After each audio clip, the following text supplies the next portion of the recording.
feel like that is one of my top 5 marriage moments, which is really weird, and I think maybe to some people wouldn't be romantic and sentimental, but it is seriously like one of my favorite things that has ever happened to us.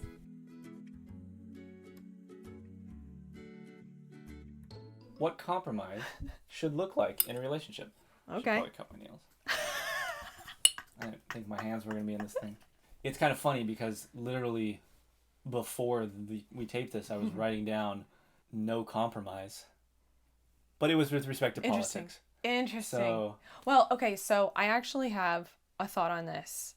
go on. For us specifically, maybe all relationships are different, maybe not.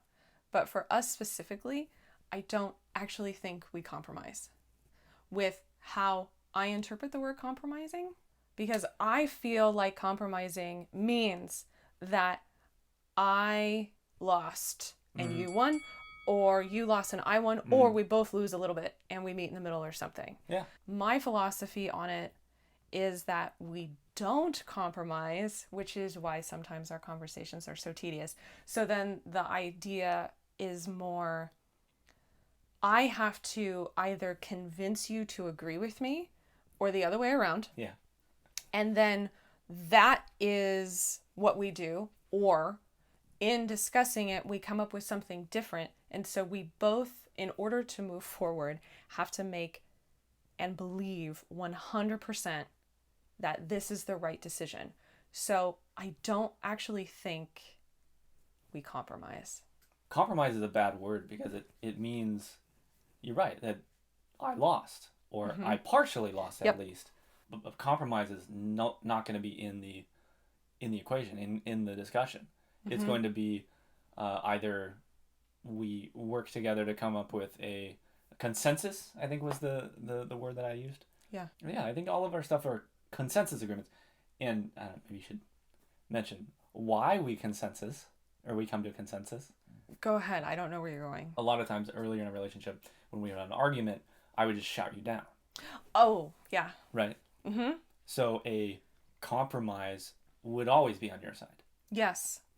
Until she started laughing at me, which is great. I feel like that is one of my top 5 marriage moments, which is really weird, and I think maybe to some people wouldn't be romantic and sentimental, but it is seriously like one of my favorite things that has ever happened to us. I loved it.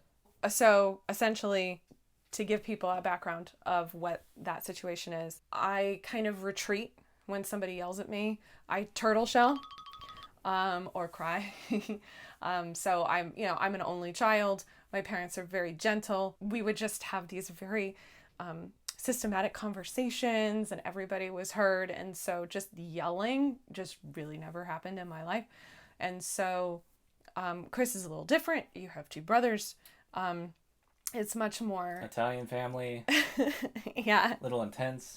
You guys would kind of end or solve conversations by just kind of shouting each other down. And so what you used to do in order to get out of an uncomfortable conversation with me, or so you could go work, in order to not have to come to consensus and to be more productive and efficient in my life, which is what I strive for, I would just shout, bring up the what do you call it? The list of like top 10 buttons to push for Lindell. Like, that's fine. What is the 1 through 10 that will make Lindell cry in under 30 seconds? Bill Barr just described this as women doing it. I totally did it. So yeah, legit. Totally did it. And so it used to work for a long time. And then we had this argument. We were living in New York City, and he literally was like, button 1, 2, 3, 4, 5, 6, and I stood there, and it wasn't even conscious. I looked at him and I started laughing, and I said, you can push all the buttons you want. I'm not going anywhere. And you are not getting out of this conversation. And that was like, and then you laughed, and it kind of eased the tension, and then we moved forward. And I think from there we were able to achieve better consensus. Yeah, and I feel like, how many years ago was that? 3 maybe? Since then, you have attempted to button push, I think maybe 2 or 3 more times, and it just doesn't work. Yeah. I just don't do it anymore. It's And not a it's weapon I can use. Hysterical. I'm so proud of myself. Against Lindell. I still do it against other people. Just letting you know. Don't tell people our secrets. So, okay, we were talking about compromise. We kind of went on a tangent. It's more consensus, though. Yes. So you and I reach a consensus. So what do you think about other relationships? Because obviously we are business partners and husband and wife, and that is its own sort of special brand of relationship. There, in any of my experiences, work, family, home, is compromise even a good idea? Because someone is always going to feel slighted. In being a project manager, it's all about consensus. It's about bringing everyone together, voicing ideas. It's not that anyone's compromising. It's that you're realizing what the best idea moving forward is. Yeah. People work really hard, and I know a lot of jobs out there aren't the most fun. I have fun in my job. Yeah. So I have the energy to consensus, to come to consensus. Yeah. Is it consensi? I don't know. Google. To come to consensus. What is the plural of consensus? At work, we're afforded that opportunity. Yeah.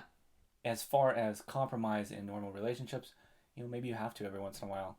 Maybe you're too tired because you're taking care of a kid. Maybe you're too tired because you're both working, 60, 80 hours a week. Yeah. So one guy's got to win, one guy's got to relent. Well, what we've actually done, though, now that you say that, because I am I was a huge advocate for not going to bed angry. And I absolutely love the theory behind that, because essentially, or at least what I think it means, is I don't let something fester. I make sure that I talk about it right away, that I don't just pile like, this makes me mad and this sucks and and then, but the busier we got and the more we tried to do, the more that became impossible, because it's like health discussion. Yeah. Do I need to sleep or whatever? I said, we need to talk about this. It's very important. However, we do not have time to do it now. Can we do it? And I think we literally scheduled a time. And so I think that might be one way to do it, where it's like, okay, this isn't dire. I don't need the answer at this moment, but I acknowledge that you feel one way and that I feel another way. I'm acknowledging that we want to fix this, but it's 2 a.m. and I'm done. I think that might be one way to do it if somebody is really busy or super tired, to just be like, hey, we're going to talk about this, but it's just not at the second. Now that I'm thinking about it, my mom talked about this a little bit with me about being a parent, where she was talking about, do I compromise my values for my daughter to be happy or to not be mad at me or to be able to participate in X, Y, and Z and whatever. And I think there were, I'm not remembering exactly, but I think she said that there were a couple of times that she did compromise, even with herself, her own values, in order for me to be able to do something or whatever. And then she regretted it. Nothing bad happened, but it's just like you start to lose a sense of self. So even compromising your own value system. I don't think compromising with yourself is a good idea. I think if there is again, it just kind of comes back to consensus. If somebody is presenting a better idea, you come to consensus. Yes. But now my opinion's changed. I'm not actually compromising. Yeah. Maybe it just has to do with the fact that I think all decisions, all opinions are fluid. They're not hard, fast necessarily. All opinions are relative. To the person? To the person. Uh-huh. So if your mom, was thinking, well, I'm not going to let this person go to the mall because I think it's dangerous. Well, maybe I'm, 50% certain that's a rule, or that would be a compromise if she really argued and really wanted to go to the mall. So sure, it's a compromise, but I'm only 50% certain that I want it to happen. Whereas if it's like, why you're going to a mall with a 30-year-old man and you're having a conversation about it, 15 years old, okay, hard and fast, no. 15-year-old and a 30-year-old, no. That is absolutely not going to happen. So he's not talking about a real situation, by the way. Sorry, Adele. This didn't happen. My mom like has a heart attack watching this video. 30 years No, old. no, that's not real. No. That's not real. Not real situation. But yeah, I mean, I'm 33 and I it's still want really- my mom to be proud of me. yeah, I Oh no, I'm 34. Yeah, I don't think I just don't like the word compromise because it implies going against what you truly believe. Mm. And it's more of a weighed consensus that needs to happen, or in a interpersonal situation, which is what the question was really about. Mm-hmm. It's making sure that you're on the same page and you both understand why a decision is being made.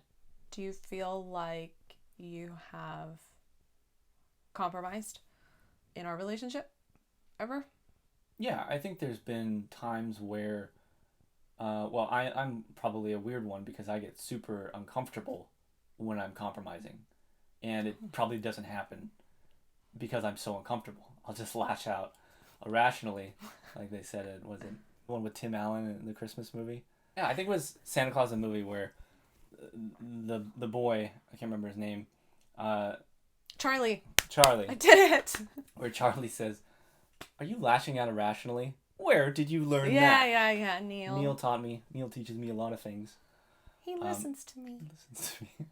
Our taste in movies is quite sophisticated. That's a good movie. Oh, you know what? I just thought of a good compromise. Well, that we did, and it ended up not being a compromise. I thought it was going to be, and then it wasn't. When we got married, you stopped buying me flowers because you had already wooed me, and you're like, I'm done. Check. That's a separate conversation. Moving on. It's not as bad as it sounds. I know. But it Sorry. did happen. There's a reason Yeah. for it. So I was upset that It you. was a good reason. Yeah, I know. I'm getting to it. So you weren't buying me flowers, and that made me sad. And so I actually approached you like, hey, WTF, I like flowers. And so we were able to, in that conversation, you talked about that your priorities changed because we're married now and you feel like you have this different set of responsibilities. And then I let you know, I was like, well, I like all the the wooey stuff. And I like the special things. And so we calmly discussed, I think it was calm. I think this one was calm. Discussed why we both thought certain things. I think it took a while. That was it took a little bit. Question. But you were essentially saying they are kind of a waste of money. They do die. I'm horrible with plants. And they just didn't mean anything to you. Yeah. Like what is this even about? So. Yeah. Well, and they die in 2 days. So know. doesn't seem very cost effective. I'm just saying. Not if you buy them at Bloom's in Newport. Yeah. And then I told you that I enjoyed them because it shows like affection. I spent some time. I don't know. I just like those romantic type gestures. And then what I saw was, you know, you actually have a good point. Like what is the point of flowers? Make me sneeze. No, but I don't get it. however, I think you also saw the value in doing special things for the other person because you like special things too, but it's more like cooking or washing your car or whatever, which we'll get into. Yeah. I think you saw where I was coming from, and then I saw where you were coming from, and also like just who you are as a person. You like to write things down. You like to be super methodical, and then we came up with this new idea of, you know what? How about I get flowers 4 times a year, and we picked what they were. It was anniversary, Valentine's Day, and my birthday. And then the 4th one is a surprise day, but it's not a surprise to Chris because when he gets a new calendar, he's like, this day. It's awesome. Whatever. And then you are happy because all of the expectations are laid out. Mm-hmm. I am happy because you are willing to do something that you don't necessarily personally find valuable. Mm-hmm.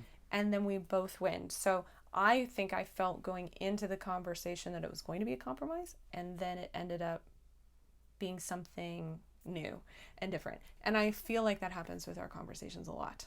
Yeah. I think everything we do is a consensus. Like, you know, the movie with Vince Vaughn, Why Would I Want to Do the Dishes? You know, literally leads into the conversation and the topic probably of literally listing out everything that Lindell does and giving a time to it and saying, well, if she's working 40 hours on house chores, well, then I'm going to be working 40 hours at work. If there's anything else, we need to balance it out. And if she's working 60 hours on chores and I'm at 40 hours at work, well, that's not fair. So I take 10 hours back or something like that, or if she's only doing 20 hours of chores and I'm doing 40 hours of work and she's still wanting me to wash the dishes in the situation with Vince Vaughn, well, that's not fair. Yeah. Because I'm a Libra, so I'm going to keep talking fair and balanced and compromise and consensus and all that. But yeah, I mean, that literally was a huge portion of our life. And once we got past it and defined it, it makes everything so easy. Yeah. Dealing with the root cause. I personally don't think that anybody should ever want to do this. Chores. Chore. Yeah, chore. So what's our consensus? I'm kidding. That was really lame. I think our consensus is that come to a consensus, not a compromise. that there is no compromise. Yeah. That compromise is bad. Compromise is actually, and I assume it would probably keep compromise going on one side. That it would probably be skewed. Yeah. Which did happen. Lindell would be the first person to apologize. And that's kind of on her, but it just kept happening and happening and happening. Yeah. I'm not saying it doesn't happen anymore, but that just tends to, I would assume that if a couple keeps compromising, it's going to be compromising in one direction. It Sure. would happen at work, because you would just say, oh, this person compromises, then I can just shout them down and win. Yeah. That's not helpful. Then that person's brain isn't in the conversation, isn't in the equation. Then you're just using one brain, not two. And then so you are essentially choosing consensus over compromise because you value that other person's contribution to your relationship and the discussion. Right? That's a good way to summarize it. Awesome.